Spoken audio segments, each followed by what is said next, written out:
ถวายกฐินนะคะหลวงพ่อผันมาแล้วเรียบร้อยแล้วค่ะหรือว่าให้บ้านพวกเปลี่ยนเหตุผลราคาเขาเนี่ยกันเนี่ยโอ้นี่ค่ะนี่ส่วนที่จะถวายกฐินค่ะอยู่ในถุงย่ามค่ะนี่คือส่วนของบริวารกฐินค่ะนี่นะคะหลวงพ่อนำส่วนของบริวารออกมาเพื่อถวายค่ะนี่ค่ะคุณกิ่งการอารักษ์พุทธนันท์จุดประทีปบูชาพระรัตนตรัยค่ะ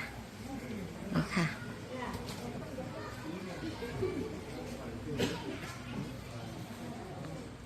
ดีได้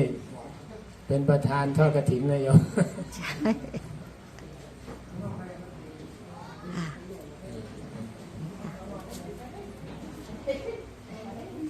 ประธานทอดกฐิน